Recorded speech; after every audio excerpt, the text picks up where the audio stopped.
ನಮಸ್ಕಾರ ಸ್ನೇಹಿತರೆ, welcome to ಅಮೋಘವರ್ಸ್ YouTube classes. ನಾನು ನಿಮ್ಮ ರಾಜವರ್ಧನ್ ಸರ್, ಉಪಸಂಪಾದಕರು ಅಮೋಘ ಸಮಾಜ ಪತ್ರಿಕೆ, ವಿಜಯನಗರ, ಬೆಂಗಳೂರು. ಸ್ನೇಹಿತರೆ, 8 ಮಾರ್ಚ್ 2022 ದೈನಂದಿನ ಪ್ರಚಲಿತ ಘಟನೆಗಳ ಪ್ರಶ್ನೆಗಳನ್ನು ಒಳಗೊಂಡ ವಿಶ್ಲೇಷಣೆಯ ಸಂಚಿಕೆಯನ್ನು ಪ್ರಾರಂಭ ಮಾಡೋಣ. ಅದಕ್ಕಿಂತ ಮುಂಚೆ ನಮ್ಮ ಚಾನಲ್ ಅನ್ನು ಇನ್ನು ಯಾರು ಸಬ್ಸ್ಕ್ರೈಬ್ ಆಗಿಲ್ಲ, ಈ ಕೂಡಲೇ ಸಬ್ಸ್ಕ್ರೈಬ್ ಮಾಡಿ, ಪಕ್ಕದಲ್ಲಿರೋ ಬೆಲ್ ಬಟನ್ ಅನ್ನು ತಪ್ಪದೆ ಪ್ರೆಸ್ ಮಾಡಿ. ನಮ್ಮ ಸಂಸ್ಥೆ ವತಿಯಿಂದ ಮಾಡ್ತಕ್ಕಂಥ ಪ್ರತಿದಿನದ ವಿಡಿಯೋಗಳನ್ನ ತಪ್ಪದೆ ಅಪ್ಡೇಟ್ ಆಗಿ.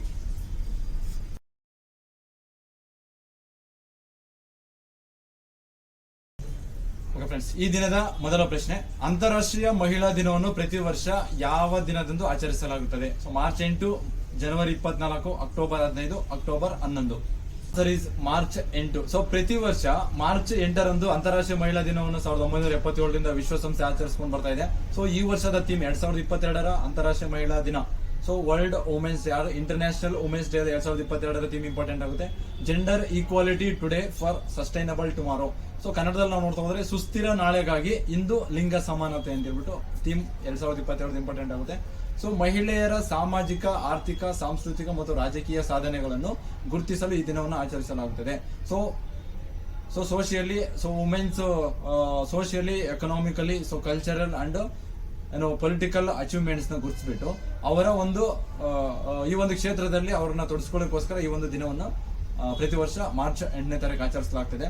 ಸೊ ಜಾಗತಿಕ, ಸೊ ಇದ್ರ ಬಗ್ಗೆ ಸಂಬಂಧಪಟ್ಟಂತೆ, ಮಹಿಳೆಯರ ದಿನಕ್ಕೆ ಸಂಬಂಧಪಟ್ಟಂತೆ so global gender index, gender index ಅನ್ನು ನೋಡ್ತಾ ಇದ್ರೆ, ಅಥವಾ ಜಾಗತಿಕ ಲಿಂಗ ಅಂತರ ವರದಿಯಲ್ಲಿ ಭಾರತದ ಸ್ಥಾನಮಾನ ಯಾವ ರೀತಿ ಇದೆ, ಎಷ್ಟಿದೆ ಅಂತ ನೋಡ್ತಾ ಹೋದ್ರೆ, ವರ್ಲ್ಡ್ ಎಕನಾಮಿಕ್ ಫೋರಂ ಅಂತಕ್ಕಂಥ ಒಂದು ಸಂಸ್ಥೆ ಈ ಒಂದು ಇಂಡೆಕ್ಸ್ ಅನ್ನು ರಿಲೀಸ್ ಮಾಡುತ್ತೆ. ಸ್ವಿಟ್ಜರ್ಲೆಂಡಿನ ವರ್ಲ್ಡ್ ಎಕನಾಮಿಕ್ ಫೋರಂ ಅಂತಕ್ಕಂಥ, ಅಥವಾ ವಿಶ್ವ ಆರ್ಥಿಕ ಮುನ್ನೋಟ ಅಂತಕ್ಕಂಥ, ಆರ್ಥಿಕ ವೇದಿಕೆ ಅಥವಾ ಮುನ್ನೋಟ ಅಂತಕ್ಕಂಥ ಒಂದು ಸಂಸ್ಥೆ ಪ್ರತಿ ವರ್ಷ ಜಾಗತಿಕ ಲಿಂಗ ಅಂತರ ಸೂಚ್ಯಂಕವನ್ನು ಬಿಡುಗಡೆ ಮಾಡುತ್ತೆ. ಆ ಒಂದು ಸೂಚ್ಯಂಕದಲ್ಲಿ ಭಾರತದ ಸ್ಥಾನ 140ನೇ ಸ್ಥಾನದಲ್ಲಿದೆ, ಅಂದ್ರೆ 156ರಲ್ಲಿ. ಸೊ 140 ಔಟ್ ಆಫ್ 156, 156 ರಾಷ್ಟ್ರಗಳಲ್ಲಿ 140ನೇ ಸ್ಥಾನದಲ್ಲಿದೆ. ಸೊ ಹಂಗಾಗಿ ಮಹಿಳೆಯರ ಸ್ಥಾನಮಾನ ಕಳಪೆಯಾಗಿದೆ ಅಂತ ನಾವು ಹೇಳ್ತಾ ಹೋಗ್ಬೋದು. ಸೊ ಮಹಿಳೆಯರಿಗೆ ಸಂಬಂಧಿಸಿದಂತೆ ಇತರ ದಿನಗಳು: ಸೊ ಮಾರ್ಚ್ 8 ವಿಶ್ವ ಅಥವಾ ಅಂತಾರಾಷ್ಟ್ರೀಯ ಮಹಿಳಾ ದಿನ ಅಂತ ಆಚರಣೆ ಮಾಡ್ತೀವಿ. ಮಹಿಳೆಗೆ ಸಂಬಂಧಪಟ್ಟಂತೆ ಬೇರೆ ಯಾವ ದಿನಗಳಿದೆ ಅಂತ ನಾವು ನೋಡ್ತಾ ಹೋದ್ರೆ, ರಾಷ್ಟ್ರೀಯ ಮಹಿಳಾ ದಿನವನ್ನು ಆಚರಣೆ ಮಾಡ್ತೀವಿ ನಮ್ಮ ಭಾರತದಲ್ಲಿ. ಸೊ ಫೆಬ್ರವರಿ 13ರಂದು national women's day. So international women's day March 8, national women's day February 13. Sarojini Naidu ಅವರ ಒಂದು ಹುಟ್ಟುಹಬ್ಬದ ನೆನಪಿಗೋಸ್ಕರ ನಾವು ಫೆಬ್ರವರಿ 13 ರಾಷ್ಟ್ರೀಯ ಮಹಿಳಾ ದಿನವನ್ನು ಆಚರಣೆ ಮಾಡ್ತೀವಿ. ರಾಷ್ಟ್ರೀಯ ಹೆಣ್ಣು ಮಕ್ಕಳ ದಿನ ಜನವರಿ 24 ಆಚರಣೆ ಮಾಡ್ತೀವಿ. So national girl child day so January 24. ಅಂದ್ರೆ ಇಂದಿರಾ ಗಾಂಧಿ ಅವರು ಪ್ರಧಾನಿ ಗಾಂಧಿಯಾಗಿ ಮೊಟ್ಟ ಮೊದಲ ಮಹಿಳಾ ಪ್ರಧಾನಿ ಆಗಿರ್ತಕ್ಕಂಥ ಇಂದಿರಾ ಗಾಂಧಿ ಅವರು ಪ್ರಧಾನಿಯಾಗಿ ಅಧಿಕಾರ ವಹಿಸಿಕೊಂಡಂತ ದಿನ ಇದಾಗುತ್ತೆ, ಜನವರಿ 24. ಅದರ ನೆನಪಿಗೋಸ್ಕರ ನಾವು ಪ್ರತಿ ವರ್ಷ ಜನವರಿ 24 ನ್ಯಾಷನಲ್ ಗರ್ಲ್ ಚೈಲ್ಡ್ ಡೇ ಅಂತ ಹೇಳ್ಬಿಟ್ಟು ಸೆಲೆಬ್ರೇಟ್ ಮಾಡ್ತೀವಿ. ಅಂತಾರಾಷ್ಟ್ರೀಯ ಹೆಣ್ಣು ಮಗುವಿನ ದಿನ, ಸೊ ಇಂಟರ್ನ್ಯಾಷನಲ್ ಗರ್ಲ್ ಚೈಲ್ಡ್ ಡೇನ ಸೊ ಅಕ್ಟೋಬರ್ 11ನೇ ತಾರೀಕು ಆಚರಣೆ ಮಾಡ್ತೀವಿ. ಅಂತಾರಾಷ್ಟ್ರೀಯ ಗ್ರಾಮೀಣ ಮಹಿಳೆಯರ ದಿನ ಅಕ್ಟೋಬರ್ 15 ಆಗುತ್ತೆ. ಸೊ ವಿಜ್ಞಾನದಲ್ಲಿ ಮಹಿಳಾ ಮತ್ತು ಹುಡುಗಿಯರ ಅಂತಾರಾಷ್ಟ್ರೀಯ ದಿನ ಇತ್ತೀಚೆಗೆ ಫೆಬ್ರವರಿ 11ನೇ ತಾರೀಕು ವಿಜ್ಞಾನದಲ್ಲಿ ಮಹಿಳಾ ಮತ್ತು ಹುಡುಗಿಯರ ಅಂತಾರಾಷ್ಟ್ರೀಯ ದಿನ ಅಂತ ಹೇಳ್ಬಿಟ್ಟು ಫೆಬ್ರವರಿ 11. ಸೊ ಈ ತರ ಮಹಿಳೆಗೆ ಸಂಬಂಧಪಟ್ಟಂತೆ ಯಾವ ದಿನಗಳು ಆಚರಣೆ ಮಾಡ್ತೀವಿ ಅಂತಕ್ಕಂಥದ್ದು ಇಲ್ಲಿ ಇಂಪಾರ್ಟೆಂಟ್ ಆಗ್ತಾ ಹೋಗುತ್ತೆ. ಕ್ವಶನ್ ನಂಬರ್ 2: ಭಾರತ ಇತ್ತೀಚೆಗೆ ಯಾವ ದೇಶದ ನೌಕಾಪಡೆಯೊಂದಿಗೆ ಜಂಟಿ ನೌಕಾ ಅಭ್ಯಾಸವಾದ ಸ್ಲೈನೆಕ್ಸ್ ಅನ್ನು 2022 ಮಾರ್ಚ್ 7ರಿಂದ ಮಾರ್ಚ್ 10ರವರೆಗೆ ಆಂಧ್ರಪ್ರದೇಶದ ವಿಶಾಖಪಟ್ಟಣಂನಲ್ಲಿ ನಡೆಸಲು ಉದ್ದೇಶಿಸಲಾಗಿದೆ? America, Sri Lanka, Myanmar, Bangladesh. Okay friends, answer is Sri Lanka. So Bharat ಮತ್ತು ಶ್ರೀಲಂಕಾದ ನಡುವೆ ಇತ್ತೀಚೆಗೆ ಸ್ಲೈನೆಕ್ಸ್ ಅಂತಕ್ಕಂಥ ಒಂದು ನೇವಿ ಎಕ್ಸರ್ಸೈಸ್ ನಡೆದಿದೆ. ಸೊ ಅದು ವೆರಿ ವೆರಿ ಇಂಪಾರ್ಟೆಂಟ್. ಅಂದ್ರೆ ರೀಸೆಂಟ್ ಆಗಿ ಯಾವ ದೇಶದ ನಡುವೆ ಆಗುತ್ತೆ, ಎಲ್ಲಿ ನಡೀತು ಅಂತ ಇಂಪಾರ್ಟೆಂಟ್ ಆಗುತ್ತೆ. SLINEX navy it's a navy exercise ಅಥವಾ ನೌಕಾ ಸಮರಾಭ್ಯಾಸ ಅಂತ ಕರೀತಾ ಹೋಗ್ತೀವಿ. ಇದು ಇತ್ತೀಚೆಗೆ ಆಂಧ್ರಪ್ರದೇಶದ ವಿಶಾಖಪಟ್ಟಣಂನಲ್ಲಿ ನಡೆಯುತ್ತೆ. ಸೊ ಇದು 2 ಹಂತಗಳು ನಡೆಯುತ್ತೆ, 2 ಫೇಸಸ್ ಅಲ್ಲಿ ಕಂಡಕ್ಟ್ ಮಾಡ್ತಾರೆ. ಸೊ ಫೇಸ್ 1 ಅಥವಾ ಮೊದಲ ಹಂತದಲ್ಲಿ ಆರ್ಬರ್ ಅಂತ ಕಳೀತಾ ಹೋಗ್ತೀವಿ, ಮಾರ್ಚ್ 7ರಿಂದ 8ವರೆಗೂ. ಸೊ ಫಸ್ಟ್ ಬಿಗಿನಿಂಗ್ ಅಲ್ಲಿ ಆರ್ಬರ್ ಸ್ಟೇಜ್ ಅಥವಾ ಆರ್ಬರ್ ಫೇಸ್ 1 ಅಲ್ಲಿ ಆರ್ಬರ್ ಫೇಸ್ ಅಂತ ನೋಡ್ತಾ ಹೋಗ್ತೀವಿ. ಅದು 7ರಿಂದ 8ವರೆಗೂ ನಡೆಯುತ್ತೆ. ಅದು ವಿಶಾಖಪಟ್ಟಣಂ ನಡೆಯುತ್ತೆ. ಇದ್ರ ಜೊತೆಗೆ ಫೇಸ್ 2 ಅಲ್ಲಿ ಅಥವಾ 2ನೇ ಹಂತದಲ್ಲಿ ಸಮುದ್ರ ಅಂತ ಹೇಳ್ಬಿಟ್ಟು, ಸೊ ಸಿ ಫೇಸ್ ಅಂತ ಹೇಳಿ ಕರೀತೀವಲ್ಲ, ಅದು ಮಾರ್ಚ್ 9ರಿಂದ 10ರವರೆಗೂ ನಡೆಯುತ್ತೆ. ಅದು ಬಂಗಾಳ ಕೊಲ್ಲಿಯಲ್ಲಿ ನಡೆಯುತ್ತೆ. ಫೇಸ್ 1 ಮಾರ್ಚ್ 7ರಿಂದ 8, ಅದು ವಿಶಾಖಪಟ್ಟಣಂದಲ್ಲಿ. ಫೇಸ್ 2 2ನೇ ಹಂತದಲ್ಲಿ ಮಾರ್ಚ್ 9ರಿಂದ 10, ಅದು ಬಂಗಾಳ ಕೊಲ್ಲಿಯಲ್ಲಿ ನಡೆಯುತ್ತೆ. ಸ್ಲೈಮ್ಯಾಕ್ಸ್ ಅಂತಕ್ಕಂಥದ್ದು ಭಾರತ ಮತ್ತು ಶ್ರೀಲಂಕಾ ನಡುವೆ ಇತ್ತೀಚೆಗೆ ಈಗ ಪ್ರಸ್ತುತ ನಡೀತಾ ಇರತಕ್ಕಂಥ ಒಂದು ನೇವಿ ಎಕ್ಸರ್ಸೈಸ್. ಹಂಗಾಗಿ ಇದು ವಿಷಯವಾಗಿದೆ. ಸೊ ಭಾರತ ಶ್ರೀಲಂಕಾದೊಡವೆ ಇತ್ತೀಚೆಗೆ, ಸೊ ಈಗ ಆಲ್ರೆಡಿ ಮುಗಿದಿದೆ, ಒಂದು ಮಿಲಿಟರಿ ಎಕ್ಸರ್ಸೈಸ್ ಆಗಿದೆ. ಸೊ ಅಥವಾ ಸೇನಾ ಮಿಲಿಟರಿ ಎಕ್ಸರ್ಸೈಸ್ ಅಥವಾ ಆರ್ಮಿ ಎಕ್ಸರ್ಸೈಸ್ ಆಗಿದೆ. ಸೊ ಇದು ಸ್ಲೈನೆಕ್ಸ್ ನೇವಿ ಆಗುತ್ತೆ. ಆರ್ಮಿ ಎಕ್ಸರ್ಸೈಸ್ ಯಾವ್ದಾಗಿದೆ ಅಂದ್ರೆ ಮಿತ್ರ ಶಕ್ತಿ ಅಂತ ಹೇಳ್ಬಿಟ್ಟು. ಇದ್ರ ಜೊತೆಗೆ ಏನು ಮಲ್ಟಿ ನ್ಯಾಷನಲ್ ಅಥವಾ ಬೇರೆ ಬೇರೆ ದೇಶಗಳು ಸೇರ್ಕೊಂಡು ಯಾವ್ದೋ ಒಂದು ಮಲ್ಟಿ ನ್ಯಾಷನಲ್ ಎಕ್ಸರ್ಸೈಸ್ ಇಂಪಾರ್ಟೆಂಟ್ ಆಗುತ್ತೆ, ಅದು ದೋಸ್ತಿ ಅಂತ ಹೇಳ್ಬಿಟ್ಟು. ಸೊ ಭಾರತ ಶ್ರೀಲಂಕಾ ಮಾಲ್ಡೀವ್ಸ್ ದೇಶಗಳು ಸೇರ್ಕೊಂಡು ದೋಸ್ತಿ ಅಂತಕ್ಕಂಥ ಒಂದು ಮಲ್ಟಿ ನ್ಯಾಷನಲ್ ಎಕ್ಸರ್ಸೈಸ್ ಇತ್ತೀಚೆಗೆ ಕಂಡಕ್ಟ್ ಮಾಡಿದೆ. ಸೊ ಸ್ಲೈನೆಕ್ಸ್ ಅಂದ್ರೆ ಶ್ರೀಲಂಕಾ ಇಂಡಿಯಾ ನಾವಲ್ ಎಕ್ಸರ್ಸೈಸ್ ಅಂತ ಹೇಳಿ ಕರಿತಾ ಹೋಗ್ತೀವಿ ನಾವು. ಸೊ ಶ್ರೀಲಂಕಾ ಬಗ್ಗೆ ನಾವು ನೋಡ್ತಾ ಹೋದ್ರೆ ಶ್ರೀಲಂಕಾದ ರಾಜಧಾನಿ ಶ್ರೀ ಜಯವರ್ಧನಪುರ ಕೋಟೆ ಅಂತ ಹೇಳ್ಬಿಟ್ಟು ಇದೊಂದು ಲೆಜಿಸ್ಲೇಟಿವ್ ಕ್ಯಾಪಿಟಲ್. ಸೊ ಕೊಲಂಬೋ ಅಂತಕ್ಕಂಥದ್ದು ಎಕ್ಸಿಕ್ಯೂಟಿವ್ ಮತ್ತೆ ಜುಡಿಷಿಯಲ್ ಕ್ಯಾಪಿಟಲ್ ಅಂತ ಹೇಳ್ತಾ ಹೋಗ್ತೀವಿ. 2 ರಾಜಧಾನಿಗಳಿದೆ ಶ್ರೀಲಂಕಾಗೆ. ಸಿಂಹಳ ಭಾಷೆ ಆಗುತ್ತೆ. ಸೊ ಯೂನಿಟರಿ ಸೆಮಿ ಪ್ರೆಸಿಡೆನ್ಸಿಯಲ್ ರಿಪಬ್ಲಿಕ್ ಅಂತಕ್ಕಂಥ ಒಂದು ಸಂಸತ್ತನ್ನು ಹೊಂದಿದೆ. ಸೊ ಗೋಟಬಾಯಿ ರಾಜಪಕ್ಸೆ ಅಧ್ಯಕ್ಷರಾಗಿದ್ದಾರೆ. ಇದ್ರ ಜೊತೆಗೆ ಪ್ರೈಮ್ ಮಿನಿಸ್ಟರ್ ಮಹೀಂದ್ರ ರಾಜಪಕ್ಸೆ ಪ್ರಧಾನಿ ಅಥವಾ ಪ್ರೈಮ್ ಮಿನಿಸ್ಟರ್ ಆಗಿ ಕಾರ್ಯನಿರ್ವಹಿಸ್ತಾರೆ.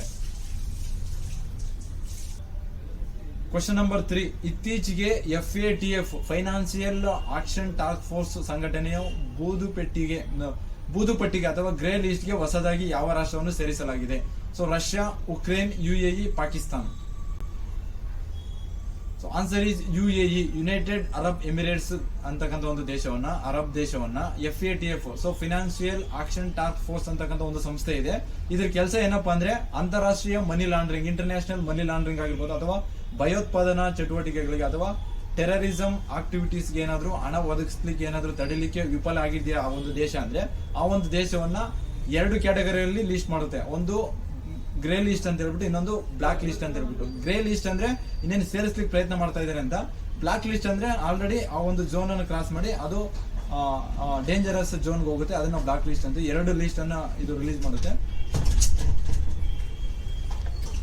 ನೋಟ್ ಮಾಡ್ಕೊಳ್ಳಿ, 2ನೇದು 3ನೇದು. Okay friends, answer is UAE, United Arab Emirates ಅಂತಕ್ಕಂಥ ಒಂದು ದೇಶ ಕರಿತೀವಿ ಇದನ್ನ. ಸೊ ಇದು ಅರಬ್ ರಾಷ್ಟ್ರ ಆಗುತ್ತೆ. FATF, so financial action task force ಅಂತಕ್ಕಂಥ ಒಂದು ಸಂಸ್ಥೆ ಇದೆ. ಈ ಒಂದು ಸಂಸ್ಥೆ ಏನ್ 2 ರೀತಿಯಾಗಿರ್ತಕ್ಕಂಥ ಒಂದು ಲಿಸ್ಟ್ ಅನ್ನು ಬಿಡುಗಡೆ ಮಾಡುತ್ತೆ. ಒಂದು ಗ್ರೇ ಲಿಸ್ಟ್, ಇನ್ನೊಂದು ಬ್ಲಾಕ್ ಲಿಸ್ಟ್ ಅಂತ ಹೇಳ್ಬಿಟ್ಟು. ಸೊ ಇದ್ರಿಗೆ ಉದ್ದೇಶ ಯಾವ ಒಂದು ಕ್ರೈಟೇರಿಯಾ ಇಟ್ಕೊಂಡು ಮಾಡುತ್ತೆ ಅಂದ್ರೆ ಅಂತಾರಾಷ್ಟ್ರೀಯ money laundering, so international money laundering ಆಗಿರ್ಬೋದು, ಅಥವಾ ಭಯೋತ್ಪಾದನಾ ಕೃತ್ಯಗಳಿಗೆ ಅಥವಾ ಟೆರರಿಸಂ ಆಕ್ಟಿವಿಟೀಸ್ಗೆ ಏನಾದ್ರು ಹಣವನ್ನು ಒದಗಿಸಲಿಕ್ಕೆ ತಡಿಲಿಕ್ಕೆ ವಿಫಲ ಆಗಿರುತ್ತೆ ಅಂದ್ರೆ ಈ ಒಂದು ಮನಿ ಲಾಂಡರಿಂಗ್ ಆಗಿರ್ಬೋದು ಅಥವಾ ಭಯೋತ್ಪಾದನಾ ಅಥವಾ ಟೆರರಿಸಂ ಆಕ್ಟಿವಿಟೀಸ್ ನ ತಡಿಲಿಕ್ಕೆ ವಿಫಲ ಆಗಿರ್ತಕ್ಕಂಥ ದೇಶಗಳು ಯಾವ್ದಾದ್ರು ಇದ್ರೆ ಆ ಒಂದು ದೇಶಗಳನ್ನ ಏನ್ ಮಾಡುತ್ತೆ, 2 ಲಿಸ್ಟ್ ಮಾಡುತ್ತೆ. ಒಂದು ಗ್ರೇ ಲಿಸ್ಟ್, ಒಂದು ಬ್ಲಾಕ್ ಲಿಸ್ಟ್ ಅಂತ ಹೇಳ್ಬಿಟ್ಟು. ಗ್ರೇ ಲಿಸ್ಟ್ ಅಂದ್ರೆ ಇನ್ನೇನು ಬ್ಲಾಕ್ ಲಿಸ್ಟ್ ಹೋಗ್ಲಿಕ್ಕೆ ಅದು ರೆಡಿ ಆಗ್ತಿದೆ ಅಂತ, ಅಂದ್ರೆ ಆ ಒಂದು ಮಿತಿ ಮೀರ್ತಾ ಇದೆ ಅಂತ. ಸೊ ಬ್ಲಾಕ್ ಲಿಸ್ಟ್ ಇದೆ ಅಂದ್ರೆ ಆ ಒಂದು ಝೋನ್ ಅನ್ನ ಕ್ರಾಸ್ ಮಾಡಿ ಮುಂದೆ ಹೋಗಿದೆ ಅಂತ, ಅಂದ್ರೆ ಅದು ಕ್ರಿಟಿಕಲ್ ಆಗಿ ಈ ಒಂದು ಮನಿ ಲಾಂಡರಿಂಗ್ ಅಥವಾ ಭಯೋತ್ಪಾದನೆ ಚಟುವಟಿಕೆಗಳು ತೊಡಗಿದೆ ಅಂತ ಹೇಳ್ಬಿಟ್ಟು ಬ್ಲಾಕ್ ಲಿಸ್ಟ್ ಅಂತ ಹೇಳ್ಬಿಟ್ಟು ಹಾಕುತ್ತೆ. ಅಂದ್ರೆ ಈ ಒಂದು ಲಿಸ್ಟ್ ಹಾಕಿದೆ ಅಂದ್ರೆ ಅಂತಾರಾಷ್ಟ್ರೀಯ ಮಟ್ಟದಲ್ಲಿ ಯಾವ ಒಂದು ಹಣಕಾಸು ಸಂಸ್ಥೆಗಳು ಇದಕ್ಕೆ ಹಣ ಸಹಾಯ ನೀಡೋದಿಲ್ಲ. ಆ ಒಂದು ವಿಷಯ ಇಟ್ಕೊಂಡು ಪ್ರಸ್ತುತವಾಗಿ UAE, ಯುನೈಟೆಡ್ ಅರಬ್ ಎಮಿರೇಟ್ಸ್ ಅಂತಕ್ಕಂಥ ಒಂದು ದೇಶ ಗ್ರೇ ಲಿಸ್ಟ್ಗೆ, FATF ಅಂತಕ್ಕಂಥ ಒಂದು ಸಂಸ್ಥೆ ಗ್ರೇ ಲಿಸ್ಟ್ಗೆ UAE ದೇಶವನ್ನ ಹಾಕಿದೆ. ಹಂಗಾಗಿ ಇದೊಂದು ತುಂಬಾ ಇಶ್ಯೂ ಅಲ್ಲಿದೆ ಅಥವಾ ಸುದ್ದಿಯಲ್ಲಿದೆ.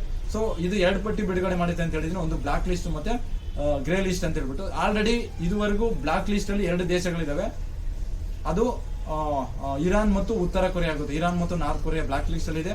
ಸೊ ಗ್ರೇ ಲಿಸ್ಟ್ ಅಲ್ಲಿ ಒಟ್ಟು 12 ದೇಶಗಳನ್ನ ಈ ಒಂದು FATF ಗುರುತಿಸ್ಬಿಟ್ಟು ಈ ಒಂದು ಲಿಸ್ಟ್ ಮಾಡಿ ಹಾಕಿದೆ. ಸೊ FATF ಬಗ್ಗೆ ನಾವು ನೋಡ್ತಾ ಹೋದ್ರೆ ಫಿನಾನ್ಸಿಯಲ್ ಆಕ್ಷನ್ ಟಾಸ್ಕ್ ಫೋರ್ಸ್ ಅಂತ ಹೇಳಿದ್ವಿ ನಾವು. ಇದರ ಒಂದು ಹೆಡ್ ಕ್ವಾರ್ಟರ್ ಪ್ಯಾರಿಸ್ ನಲ್ಲಿದೆ, ಫ್ರಾನ್ಸ್ ದೇಶದ ಪ್ಯಾರಿಸ್ ನಲ್ಲಿದೆ. 1989ರಲ್ಲಿ ಈ ಒಂದು ಸಂಸ್ಥೆ ಸ್ಥಾಪನೆ ಆಗುತ್ತೆ. Question number 4. ದೇಶದ ಮೊದಲ ಸ್ವದೇಶಿ ತರಬೇತಿ ವಿಮಾನ ಹಂಸ NG ಯನ್ನು ಇತ್ತೀಚೆಗೆ ಪುದುಚೇರಿಯ ಕಡಲ ತೀರದಲ್ಲಿ ಯಶಸ್ವಿಯಾಗಿ ಹಾರಾಟ ನಡೆಸಲಾಗಿದ್ದು, ಇದನ್ನು ಯಾವ ಸಂಸ್ಥೆ ವಿನ್ಯಾಸಗೊಳಿಸಿದೆ? DRDO, ISRO, HAL, NAL. Answer is NAL. So NAL ಅಂದ್ರೆ ನ್ಯಾಷನಲ್ ಏರೋಸ್ಪೇಸ್ ಲ್ಯಾಬೋರೇಟರಿ ಅಂತ ಹೇಳ್ಬಿಟ್ಟು. ಈ NAL ಅಂತಕ್ಕಂಥ ಒಂದು ಸಂಸ್ಥೆ ಇತ್ತೀಚೆಗೆ ದೇಶದ ಮೊದಲ ಸ್ವದೇಶಿ ತರಬೇತಿ ವಿಮಾನ so India's first indigenous training flight ಅಂತಾನೆ ಕರಿತೀವಿ, ಅಥವಾ ದೇಶದ ಸ್ವದೇಶಿ ತರಬೇತಿ ವಿಮಾನ ಆಗಿರ್ತಕ್ಕಂಥ ಹಂಸ NG ಅಂತಕ್ಕಂಥ ಒಂದು ವಿದೇಶಿ ಸ್ವದೇಶಿ ತರಬೇತಿ ವಿಮಾನವನ್ನ ಪುದುಚೇರಿಯ ಕಡಲ ತೀರದಲ್ಲಿ ಯಶಸ್ವಿಯಾಗಿ ಉಡಾವಣೆ ಮಾಡಿದೆ, ಅದು ಪರೀಕ್ಷೆ ಮಾಡಿದೆ ಅಥವಾ ಟೆಸ್ಟ್ ಮಾಡಿದೆ. ಇದನ್ನ NAL ಅಥವಾ ನ್ಯಾಷನಲ್ ಏರೋಸ್ಪೇಸ್ ಲ್ಯಾಬೋರೇಟರಿ ಅಭಿವೃದ್ಧಿಪಡಿಸಿದೆ. ಸೊ ಇದರ ಯಾವ ಒಂದು ಸ್ಪೀಡ್ ಅಲ್ಲಿ ಇದು ಕೆಲಸ ಮಾಡುತ್ತೆ ಅಂದ್ರೆ 140 ನಾಟಿಕಲ್ ಮೈಲಿ ಅಂತರದಲ್ಲಿ. ಸೊ ಒಂದು ನಾಟಿಕಲ್ ಮೈಲಿ ಅಂದ್ರೆ 1.8 1.852 ಕಿಲೋಮೀಟರ್ ನಾವು ಒಂದು ನಾಟಿಕಲ್ ಮೈಲಿ ಅಂತ ಕರಿತೀವಿ, ಅಥವಾ 1.8 ಕಿಲೋಮೀಟರ್ ಒಂದು ನಾಟಿಕಲ್ ಮೈಲಿ ಅಂತ ಕರಿತೀವಿ. ಈ ತರ 140 ನಾಟಿಕಲ್ ಮೈಲಿ ಅಂತರವನ್ನು ಇತ್ತೀಚೆಗೆ ಇದು 1 ಗಂಟೆಯಲ್ಲಿ ಕ್ರಮಿಸಿದೆ. ಸೊ 1 ಗಂಟೆಯಲ್ಲಿ 1 ಅವರ್ ಅಲ್ಲಿ 140 ನಾಟಿಕಲ್ ಮೈಲಿಯನ್ನ ಕ್ರಮಿಸಿದೆ. ಸೊ ಹಂಗಾಗಿ ಇದು ತುಂಬಾ ಯೂಶುವಲ್ ಇದೆ. ಸೊ NAL ಪರೀಕ್ಷೆಯನ್ನು 2 ಸಂಸ್ಥೆಗಳು ಡೆವಲಪ್ ಮಾಡಿದ್ದೇವೆ. ಒಂದು CS ಅಂದ್ರೆ ಈಗ ಆಲ್ರೆಡಿ ಹೇಳಿರೋ ತರ ನಾವು NAL ಅನ್ನ ಈ ಒಂದು ಸ್ವದೇಶಿ ತರಬೇತಿ ವಿಮಾನವನ್ನ ಒಂದು ನ್ಯಾಷನಲ್ ಏರೋನಾಟಿಕ್ಸ್ ಲಿಮಿಟೆಡ್ ಅಂತಕ್ಕಂಥ ಸಂಸ್ಥೆ ಇನ್ನೊಂದು ಸಂಸ್ಥೆ ಸಹಯೋಗದೊಂದಿಗೆ ಅಥವಾ ಒಂದು ಹೆಲ್ಪ್ ತಗೊಂಡು ಮಾಡಿದೆ. ಇನ್ನೊಂದು ಯಾವ್ದಾಗುತ್ತೆ ಅದು ಅಂದ್ರೆ, ಸೊ ಮುಖ್ಯವಾಗಿ ನಾವು ಅದನ್ನ CSIR ಅಂತ ಕರಿತೀವಿ. ಸೊ ವೈಜ್ಞಾನಿಕ ಹಾಗೂ ಕೈಗಾರಿಕಾ ಸಂಶೋಧನಾ ಸಂಸ್ಥೆ ಅಂತ ಕರಿತೀವಿ, ಅಥವಾ council for scientific and industrial research. ಇದರ ಒಂದು ಹೆಡ್ ಕ್ವಾರ್ಟರ್ ದೆಹಲಿಯಲ್ಲಿದೆ. NAL ಮತ್ತು CSIR ಅಂತಕ್ಕಂಥ 2 ಸಂಸ್ಥೆಗಳು ಈ ಒಂದು ಪರೀಕ್ಷೆಯನ್ನು ಯಶಸ್ವಿಯಾಗಿ ಉಡಾವಣೆ ಮಾಡಿದೆ. ಸೊ ಸಮುದ್ರದ ಮೇಲೆ ಒಟ್ಟು 18 ಗಂಟೆ ಹಾರಾಟ ನಡೆಸಿದ್ದು. ಇದನ್ನ ಮುಖ್ಯವಾಗಿ ವಾಣಿಜ್ಯದ ಬಳಕೆಗೆ, ಸೊ ಕಮರ್ಷಿಯಲ್ ಯೂಸ್ಗೆ ಬಳಸಲಿಕ್ಕೆ ಉದ್ದೇಶ ಇಟ್ಕೊಳ್ಳಲಾಗಿದೆ. Friends, question number 5. ಇತ್ತೀಚೆಗೆ ಪಲಾಡಿಯಂ ಮತ್ತು ನಿಯಾನ್ ಕಚ್ಚಾ ವಸ್ತುಗಳು ಸುದ್ದಿಯಲ್ಲಿದ್ದು, ಇವುಗಳನ್ನು ಅತಿ ಹೆಚ್ಚು ಉತ್ಪಾದಿಸುವ ರಾಷ್ಟ್ರ ಅಥವಾ ಯಾವ ರಾಷ್ಟ್ರದಲ್ಲಿ ಇದು ಹೆಚ್ಚು ಸುದ್ದಿಯಲ್ಲಿತ್ತು? America, Russia, England, Bharat. So answer is Russia. So ಇತ್ತೀಚೆಗೆ ರಷ್ಯಾ ಉಕ್ರೇನ್ ಯುದ್ಧ ನಡೀತಕ್ಕಂಥ ಒಂದು ಸಂದರ್ಭದಲ್ಲಿ ಪಲಾಡಿಯಂ ಮತ್ತು ನಿಯಾನ್ ಅಂತಕ್ಕಂಥ ಎಲೆಕ್ಟ್ರಾನಿಕ್ ವಸ್ತುಗಳು ಅಥವಾ ಎಲೆಕ್ಟ್ರಾನಿಕ್ ಗೂಡ್ಸ್ ಗಳು ತುಂಬಾ ಸುದ್ದಿಯಲ್ಲಿದ್ವು. ಏಕೆ ಅಂದ್ರೆ ಈ ಒಂದು 2 ಐಟಮ್ಸ್ ಅಥವಾ ಈ ಒಂದು 2 ಗೂಡ್ಸ್ ಅನ್ನ, ಎಲೆಕ್ಟ್ರಾನಿಕ್ ಗೂಡ್ಸ್ ಅನ್ನ ಇಡೀ ವರ್ಲ್ಡ್ ಅಲ್ಲೇ ರಷ್ಯಾ ಅತಿ ಹೆಚ್ಚು ಉತ್ಪಾದನೆ ಮಾಡುತ್ತೆ. ಈ ಒಂದು ಎಲೆಕ್ಟ್ರಾನಿಕ್ ಗೂಡ್ಸ್ ಇವು ಅಂದ್ರೆ ಚಿಪ್ ಗಳಲ್ಲಿ ಬಳಸುವಲ್ಲ. ಸೊ ಎಲೆಕ್ಟ್ರಾನಿಕ್ ಚಿಪ್ ಗಳಲ್ಲಿ ಅಥವಾ ಮೊಬೈಲ್ ಫೋನ್ ಗಳಲ್ಲಿ ಈ ಒಂದು ಗೂಡ್ಸ್ ಅನ್ನ ಬಳಸ ಹೋಗ್ತೀವಿ. ಈ ಒಂದು ಎಲೆಕ್ಟ್ರಾನಿಕ್ ಪಲಾಡಿಯಂ ಮತ್ತು ನಿಯಾನ್ ಅಂತಕ್ಕಂಥ ಎಲೆಕ್ಟ್ರಾನಿಕ್ ಗೂಡ್ಸ್ ಅನ್ನ ರಷ್ಯಾ ಮತ್ತು ಉಕ್ರೇನ್ ದೇಶಗಳು ಅತಿ ಹೆಚ್ಚು ಬಳಸ್ತಾ ಇದ್ರು ಅಥವಾ ಅತಿ ಹೆಚ್ಚು ಉತ್ಪಾದನೆ ಮಾಡ್ತಾ ಇದ್ವು. ಸೊ ಹಾಗಾಗಿ ಈಗ ಏನ್ ರಷ್ಯಾ ಮತ್ತೆ ಉಕ್ರೇನ್ ಯುದ್ಧ ನಡೀತಾ ಇದೆಯಲ್ಲ, ಅದರ ಒಂದು ಎಕ್ಸ್ಪೋರ್ಟ್ ಆಗ್ತಾ ಇಲ್ಲ, ಬೇರೆ ಕಡೆ ಎಲ್ಲೂ ಅದು ಸರಬರಾಜು ಆಗ್ತಾ ಇಲ್ಲ ಅಥವಾ ಸಪ್ಲೈ ಆಗ್ತಾ ಇಲ್ಲ. ಸೊ ಹಂಗಾಗಿ ಈ ಒಂದು ಸಪ್ಲೈ ಆಗದೇ ಇರೋದ್ರಿಂದ ಬೇರೆ ದೇಶಗಳಿಗೆ ತುಂಬಾ ಎಫೆಕ್ಟ್ ಆಗ್ತಾ ಇದೆ. ಹಂಗಾಗಿ ಪಲಾಡಿಯಂ ಮತ್ತು ನಿಯಾನ್ ಅಂತಕ್ಕಂಥದ್ದು ತುಂಬಾ ಸುದ್ದಿಯಲ್ಲಿದೆ. ಸೊ ಜಾಗತಿಕವಾಗಿ ಪಲಾಡಿಯಂ ಉತ್ಪಾದನಾ ಪೈಕಿ ರಷ್ಯಾ 40%, ಓಕೆ, 40% ಪಲಾಡಿಯಂ ಅನ್ನ ರಷ್ಯಾ ಉತ್ಪಾದನೆ ಮಾಡುತ್ತೆ. ಮತ್ತೆ ನಿಯಾನ್ ಅನ್ನ, ಸೊ ನಿಯಾನ್ ಅಂತಕ್ಕಂಥ ಒಂದು ಗೂಡ್ಸ್ ಅನ್ನ ಅಥವಾ ಒಂದು ಎಲೆಕ್ಟ್ರಾನಿಕ್ ಕಚ್ಚಾ ವಸ್ತುವನ್ನ 70% ಉಕ್ರೇನ್ ಉತ್ಪಾದನೆ ಮಾಡುತ್ತೆ. ಸೊ ಪಲಾಡಿಯಂ 40% ರಷ್ಯಾ ಉತ್ಪಾದನೆ ಮಾಡಿದ್ರೆ, ನಿಯಾನ್ ಅಂತಕ್ಕಂಥದನ್ನ 70% ಉಕ್ರೇನ್ ಉತ್ಪಾದನೆ ಮಾಡುತ್ತೆ. ಸೊ ರಷ್ಯಾ ಉಕ್ರೇನ್ ಯುದ್ಧ ನಡೀತದ್ರಿಂದ ಬೇರೆ ಕಡೆ ಎಲ್ಲೂ ಸಪ್ಲೈ ಆಗ್ತಿಲ್ಲ. ಸೊ ಬೇರೆ ದೇಶಗಳಿಗೆ ಇದರ ಒಂದು ಎಫೆಕ್ಟ್ ಆಗ್ತಾ ಇದೆ. ಹಂಗಾಗಿ ಇದು ಇತ್ತೀಚೆಗೆ ಸುದ್ದಿಯಲ್ಲಿದೆ. ಇದ್ರ ಜೊತೆಗೆ ಪಲಾಡಿಯಂ ಮತ್ತು ನಿಯಾನ್ ಎಲೆಕ್ಟ್ರಾನಿಕ್ ಚಿಪ್ ಗಳನ್ನು ನಾವು ಪ್ರಮುಖವಾಗಿ ಮೊಬೈಲ್ ಫೋನ್ಗಳು ಮತ್ತು ಎಲೆಕ್ಟ್ರಾನಿಕ್ ಮತ್ತಿತರ ಕಂಪನಿಗಳು ಇದನ್ನ ಬಳಸ್ತಾ ಇದ್ದಾರೆ. ಸೊ ಅದರ ಒಂದು ಎಫೆಕ್ಟ್ ಗೋಸ್ಕರ ಬೇರೆ ಒಂದು ದೇಶಗಳಿಗೆ ಇದು ಒಂದು ವಾಣಿಜ್ಯವಾಗಿ ಅಥವಾ ವ್ಯಾಪಾರ ಒಂದು ಉದ್ದಿಮೆದಲ್ಲಿ ಹೆಚ್ಚು ಹೊಡೆತ ಬೀಳ್ತಾ ಇದೆ ಅಂತಾನೆ ಹೇಳ್ತಾ ಹೋಗ್ಬೋದು.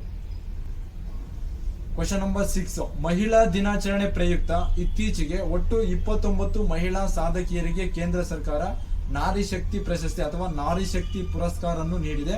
ಇದರಲ್ಲಿ ಕರ್ನಾಟಕದ ಎಷ್ಟು ಮಹಿಳೆಯರಿಗೆ ಈ ಒಂದು ಪ್ರಶಸ್ತಿಯನ್ನು ನೀಡಲಾಗಿದೆ? 1, 2, 3, 4. Friends, answer in 2. ಸೊ ವಿಶ್ವ ಮಹಿಳಾ ದಿನಾಚರಣೆಯನ್ನ ಮಾರ್ಚ್ 8ನೇ ತಾರೀಕು ಆಚರಣೆ ಮಾಡಿದ್ವಿ. ಪ್ರತಿ ವರ್ಷ ವಿಶ್ವ ಮಹಿಳಾ ದಿನಾಚರಣೆ ಪ್ರಯುಕ್ತ ನಾರಿ ಶಕ್ತಿ ಪುರಸ್ಕಾರವನ್ನ 1999ರಿಂದ ಈ ಒಂದು ಪ್ರಶಸ್ತಿಯನ್ನು ನೀಡಲಾಗ್ತಿದೆ. ನಾರಿ ಶಕ್ತಿ ಪುರಸ್ಕಾರ ಅಥವಾ ಪ್ರಶಸ್ತಿಯನ್ನ ಪ್ರತಿ ವರ್ಷ ಮಹಿಳೆಯರ ದಿನದ ನೆನಪಿಗೋಸ್ಕರ ಆ ಒಂದು ಮಹಿಳೆಯರ ಕ್ಷೇತ್ರದಲ್ಲಿ ಯಾರ್ಯಾರು ಸಾಧನೆ ಮಾಡಿರ್ತಾರೆ ಅವರನ್ನು ಗುರುತಿಸ್ಬಿಟ್ಟು ಪ್ರಶಸ್ತಿ ನೀಡ್ತಾ ಹೋಗ್ತಾರೆ. 2020-21ನೇ ಸಾಲಿನಲ್ಲಿ ಒಟ್ಟು 29 ಮಹಿಳೆಯರಿಗೆ ನಮ್ಮ ದೇಶದಲ್ಲಿ 29 ಮಹಿಳೆಯರಿಗೆ ನೀಡಲಾಗಿದೆ.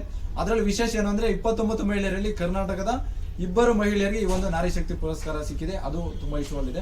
ಅವರಿಬ್ರು ಯಾವ್ದಾರು ಅಂದ್ರೆ, ಸೊ ಮುಖ್ಯವಾಗಿ ನಿವೃತ್ ರಾಯ್ ಅಂತ ಹೇಳ್ಬಿಟ್ಟು ಇವರಿಗೆ 2020 ಒಂದು ಪ್ರಶಸ್ತಿ ಸಿಕ್ಕಿದೆ. ನಿವೃತ್ ರಾಯ್ ಅಂತ ಹೇಳ್ಬಿಟ್ಟು ಸೊ ಕರ್ನಾಟಕದ ಇಂಟೆಲ್ ಕಂಪನಿಯ ಒಂದು ಕಂಟ್ರಿ ಹೆಡ್ ಆಗಿ ವರ್ಕ್ ಮಾಡ್ತಾ ಇದ್ದಾರೆ. ಇನ್ನೊಬ್ರು 2021ನೇ ಸಾಲಿಗೆ ಶೋಭಾ ಗಸ್ತಿ ಅಂತಕ್ಕಂಥವ್ರು ಸಿಕ್ಕಿದೆ. ಇವರು ಬೆಳಗಾವಿ ಜಿಲ್ಲೆಯವರು. ದೇವದಾಸಿ ಮಹಿಳೆಯರ ಸಬಲೀಕರಣಕ್ಕಾಗಿ ಶ್ರಮಿಸಿದ್ದಾಗಿ. ಸೊ ದೇವದಾಸಿ ಪದ್ಧತಿಯನ್ನ ನಿರ್ಮೂಲನೆ ಮಾಡಿದಕ್ಕೆ ಮತ್ತು ದೇವದಾಸಿ ಮಹಿಳೆಯರಿಗೆ ಸಬಲೀಕರಣಕ್ಕೋಸ್ಕರ ಅಥವಾ ಎಂಪವರ್ಮೆಂಟ್ಗೋಸ್ಕರ ಇವರು ಶ್ರಮಿಸಿದಕ್ಕೋಸ್ಕರ ಇವರಿಗೆ 2021ರಲ್ಲಿ ಶೋಭಾ ಗಸ್ತಿಗೆ 2020 ಸಾಲಿನ ನಿವೃತ್ತ ರಾಯ್ಗೆ ಈ ವರ್ಷ ಕೇಂದ್ರ ಸರ್ಕಾರ ಅನೌನ್ಸ್ ಮಾಡಿದೆ. ಸೊ ನಾವು ನಾರಿ ಶಕ್ತಿ ಪ್ರಶಸ್ತಿ ಬಗ್ಗೆ ನಾವು ನೋಡ್ತಾ ಹೋದ್ರೆ 1999ರಲ್ಲಿ ಸ್ಥಾಪನೆ ಆಗುತ್ತೆ.